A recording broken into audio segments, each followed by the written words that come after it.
आइए एक बार फिर से आपका अपने बायोलॉजी क्लासेस 0426 में आपका स्वागत है। नेक्स्ट जो प्रीवियस था उसके अंदर अपन ने पढ़ा था स्पर्मेटोजेनेसिस अर्थात शुक्र जनन के बारे में डिस्कशन किया था। इसके बाद में आज अपन पढ़ते हैं स्ट्रक्चर ऑफ स्पर्म, शुक्राणु की संरचना। शुक्राणु की संरचना की अगर मैं बात करूँ तो शुक्राणु की जो संरचना होती है 4 भागों के अंतर्गत डिवाइडेड होती है। तो 4 संरचनाओं की अगर अपन बात करें तो पहला जो भाग होता है शीर्ष भाग होता है, सेकंड जो भाग होता है ग्रीवा भाग, थर्ड मध्य भाग और चौथा होता है उच्च भाग। शीर्ष की बात करें head, neck, middle and tail भाग। ठीक है, इसमें अपन सबसे पहले डिस्कशन करते हैं शीर्ष भाग की। बात करें मनुष्य के जो शुक्राणु का जो सिर होता है वो दीर्घीकृत होता है। आकृति जो होती है वो चम्मच के समान होती है अर्थात स्पून के समान इसकी आकृति होती है। इसके अंदर मुख्य रूप से 2 संरचनाएं पाई जाती है, एक एक्रोसोम पाया जाता है और एक केंद्रक पाया जाता है।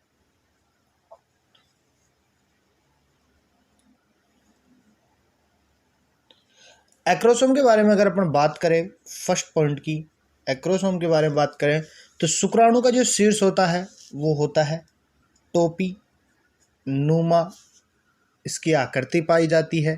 ठीक है, इसका जो निर्माण होता है एक्रोसोम का गोल्जी बॉडी अर्थात गोल्जी काय के द्वारा एक्रोसोम का निर्माण होता है। इस भाग के अंदर बात करें तो लाइसिन प्रकृति के अपघटनी एंजाइम पाए जाते हैं अर्थात ये जो एंजाइम होते हैं वो अंडाणु की भित्ति को गलाकर शुक्राणु को उसमें प्रवेश करवाते हैं। अर्थात सीधी सी बात करें शुक्राणु को अंडाणु में प्रवेश करवाया जाता है एक्रोसोम के द्वारा। ठीक है, एक्रोसोम जो लाइसिन प्रकृति का होता है इसके अंतर्गत इसके ऊपर कुछ एंजाइम्स पाए जाते हैं जैसे हाइल्यूरोनिडेज,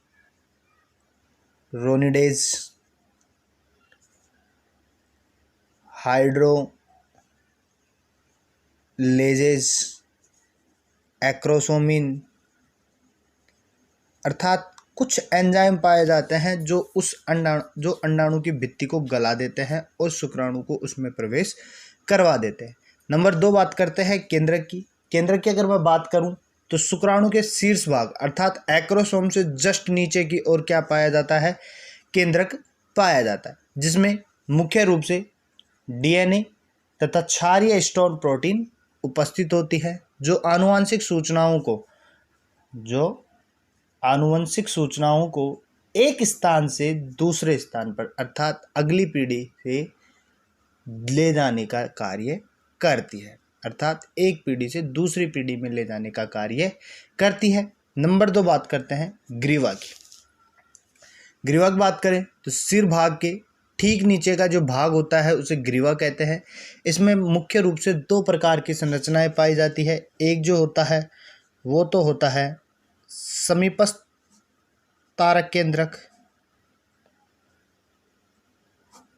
नंबर 2 होता है दूरस्थ तारक केंद्र, प्रॉक्सिमल और डिस्टल। प्रॉक्सिमल की बात करते हैं, समीपस्थ तारक केंद्र की बात करते हैं तो यह केंद्रक के जस्ट नीचे की ओर पाया जाता है तथा निषेचन के पश्चात युग्मनज में विदलन की क्रिया को प्रेरित करने का कार्य करता है। दूरस्थ तारक केंद्र की अगर अपन बात करें तो यह जो तारक केंद्रक होता है अक्षीय तंतु का निर्माण करने का कार्य करता है तथा समीपस्थ तारक केंद्रक के ठीक समकोण पर पाया जाता है। अर्थात यह जो दूरस्थ तारक केंद्रक होता है यह नीचे की ओर पुच्छ भाग का निर्माण करने का भी कार्य करता है। थर्ड भाग की अगर अपन बात करते हैं तो थर्ड भाग जो होता है वो मध्य भाग होता है। मध्य भाग के अंतर्गत माइटोकॉन्ड्रिया की सर्पिलाकार वलय पाई जाती है जिसके अंतर्गत मुख्य रूप से निभेन कण पाए जाते हैं। मुख्य रूप से निभेन कण पाए जाते हैं। निभेन कण जो आच्छाद होते हैं उनके चारों ओर जीव ध्रुव की एक पतली परत पाई जाती है।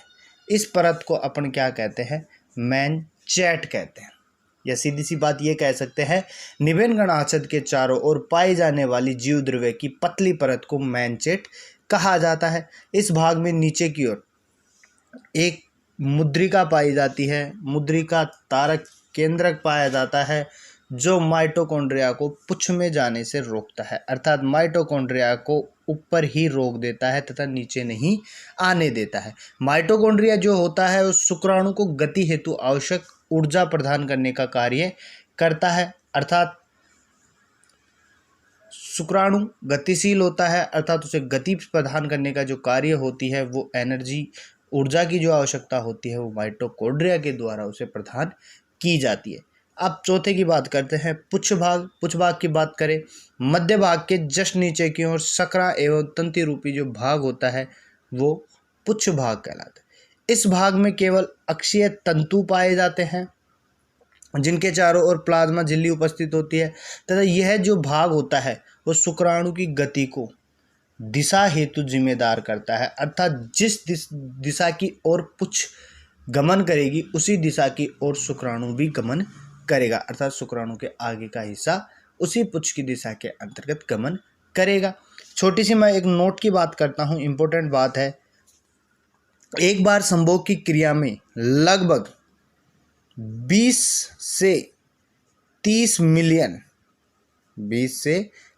मिलियन अर्थात 2 से 3 करोड़ शुक्राणु मादा की योनि में स्खलित किए जाते हैं, अर्थात सिसन के द्वारा मादा की योनि में 20 से 30 करोड़ शुक्राणु स्खलित कर दिए जाते हैं, छोड़ दिए जाते हैं।